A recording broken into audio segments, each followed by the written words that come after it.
Ito po, nako, kapapasok pa lang na mainit na balita tungkol dito sa pagdakip kay Atong Ang. Alright, welcome back to my YouTube channel. I'm Andy's Vlog.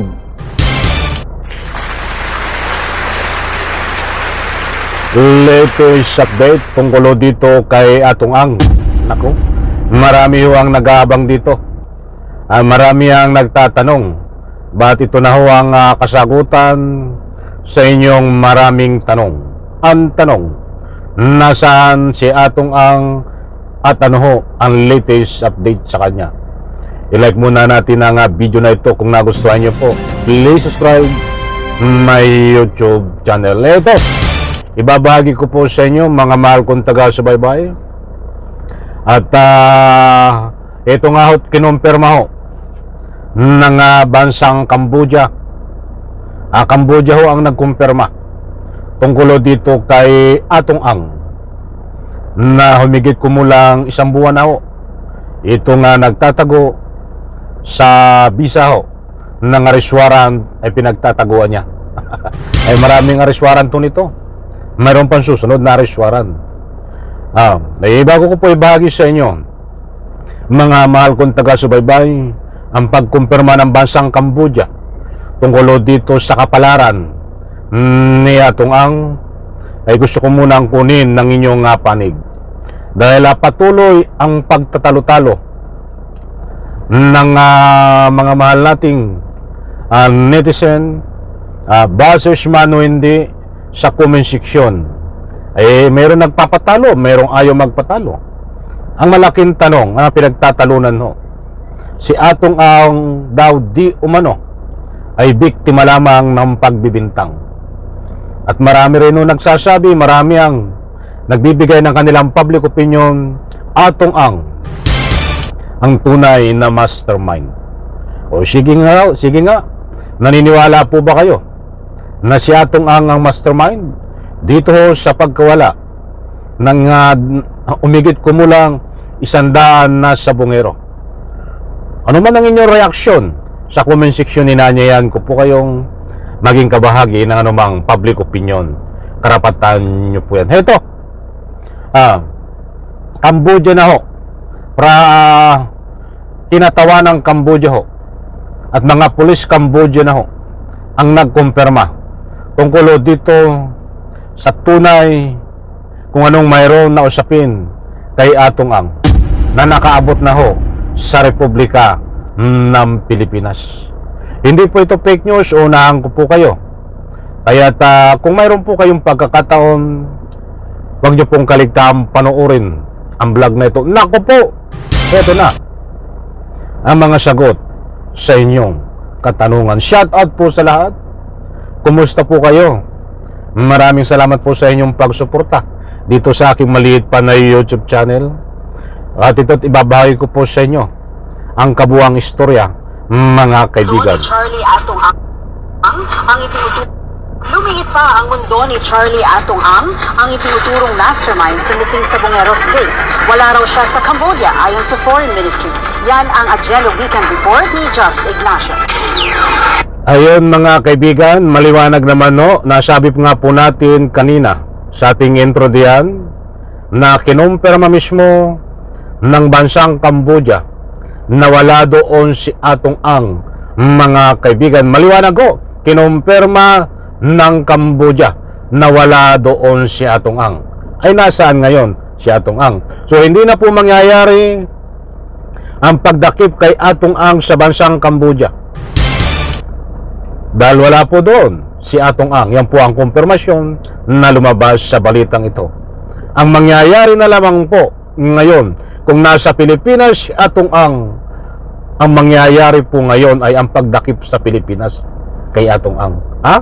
Isang tabi natin ang Cambodia, hindi na mangyayari, muli kong inuulit, ang pagdakip kay Atong Ang sa Cambodia dahil kinumpirma ho ng bansang Cambodia na wala doon si Atong Ang. Pinapaliwanag ko lang ho.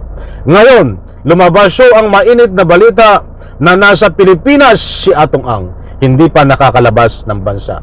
Kaya't maliwanag po dito na mangyayari ang pagdakip kay Atong Ang sa bansang Pilipinas.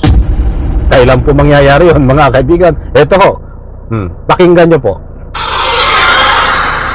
Kinumpirma ng Ministry of Foreign Affairs and International Cooperation ng Cambodia na wala ang puganting bilyonaryo gaming tycoon na si Charlie Atong Ang sa kanilang bansa. Sa kanilang pahayag, ayon sa official report mula sa Immigration General Department of the Ministry of the Interior of Cambodia, wala raw record ng entrance at exit si Charlie Chu Hai sa kung saan mang Cambodian border checkpoint. Inilabas daw nila ang pahayag na yan upang bigyang linaw ang mga naunang ulat tungkol sa posibleng pagtatago ni Ang sa Cambodia. Unang sinabi ni DILG Secretary John V. Cremulya na nagpadala na sila ng isang team ng Philippine National Police sa nasabing bansa bilang bahagi ng pagtugis sa pugante. Sa panayam naman ng Billionaire News Channel kay SILG Remulla, sinabi niya na we will have to take their word for it. Ang impormasyon niya na nasa Cambodia si Atong Ang ay galing sa star witness at whistleblower na si Julie Dondon Patidongan.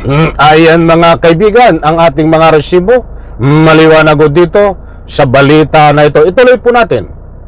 Dagdag pa ng kalihim, aktibo raw ang lahat ng elemento ng Philippine National Police sa paghahanap kay Ang. Makakamit din daw ang hustisya para sa mahigit 100 nawawalang sabongero. Duda naman ang kalihim na posibleng deliberate diversion lang ito ni Patidongan. Nang tanungin ng BNC, sinabi ng kalihim sa text na their beef is real. Sunod na raw kasi si Patidongan sa termination list, kaya bumaliktad ito laban kay Atong Ang. Samantala, ikinalugod naman ng Philippine National Police ang pakikipagtulungan ng Cambodia sa pagtugis sa itinuturing na armed and dangerous na puganteng si Atong Ang. Kinakaharap ni Ang ngayon, patong-patong na kaso kaugnay ng missing sabongeros. Para sa Ayan mga kaibigan, buhat sa Billionaire News.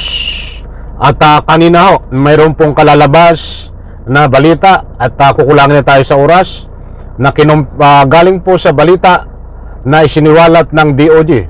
Kanina lang ho din yan na si Atong Ang ay nasa bansang Pilipinas na patuloy ho na tinutugis na mayroon na po silang mga lead kung saan lugar dito ho sa Pilipinas. Kaya't maliwanag mga kaibigan, pagdakip kay Atong Ang diyan po sa Cambodia, hindi na po mangyayari dahil ayon po sa balita na ito, kinumpirma ho mismo ng bansang Cambodia na wala doon si Atong Ang. At ayon naman sa DOJ at DILG, naniniwala sila na si Atong Ang ay nagtatago lamang dito sa bansang Pilipinas, kaya't kapag mayroon po silang matibay na kinaroroonan na ika nga po'y pinagtataguan ni Atong Ang, ay mangyayari po ang pagdakip ay sa bansang Pilipinas. Ay medyo tipid lang muna tayo kasi alam niyo ho, kahit alam nila ang pinagtataguan sa Pilipinas, medyo confidential yan at baka makatakbo at makatakas. Alam po nating mapira yan si Atong Ang. Lahat ay gagawin mga kaibigan, at sabi nga dito sa lumalabas na mga impormasyon, armado si Atong Ang, very dangerous, ay hindi na po tayo magtaka dyan. Kaya't mga kaibigan, muli, hindi pa nahuhuli si Atong Ang. Abangan po natin dahil anytime ho ito kung nasa Pilipinas ay pwedeng madakip sa Pilipinas si Atong Ang sa visa ho ng arrest warrant.